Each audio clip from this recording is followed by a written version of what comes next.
ஓரறிவு ஜீவராசி என்ன செஞ்சுச்சு? அரச மரத்துல இருந்து சரி அருகம்புல்ல இருந்து அரச மரமா டெவலப் ஆனிச்சா?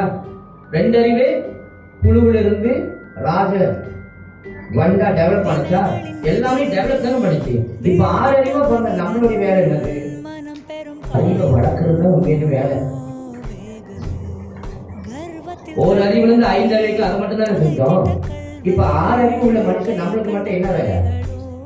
அதுதான் உண்மையான மெயின் வேலையே. ஆனா என்ன ஆச்சு அப்படின்னாக்கா, ஒரு அறிவுக்கு 5 அறிவுக்குள்ள இருக்கிற ஜீவராசிக்கெல்லாம் குடுக்கப்பட்ட உயிர் பரிணாமம் அறிவுன்னு சொல்றாங்க. அதுலயே தான் இயங்க முடியும்.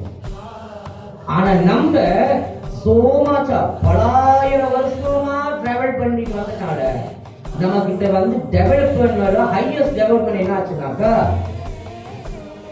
அறிவு சிந்தனை மட்டும் இல்லாம ஆணவம், சுயநலம், 8 விதமான விகாரமானத எல்லாமே நம்ம கண்ட்ரோலுக்குள்ள வந்துச்சு. எல்லாமே நம்ம கட்டுப்பாட்டுக்குள்ள. கடவுள் எல்லாத்தையும் பண்ணிட்டு கடைசியா மனிதனை பண்றாரு. கடவுள் அப்படியே மெஸ்மரைஸ், ஆகா என்ன ஒரு படைப்பு, நானே உனக்குள் வந்துடுறேன்னு சொல்லிட்டு உள்ள போய் உட்காந்துட்டான். யாரு? கடவுள் கடைசியா மனித பரிசை படிச்சுட்டு உள்ள போய் உட்காந்து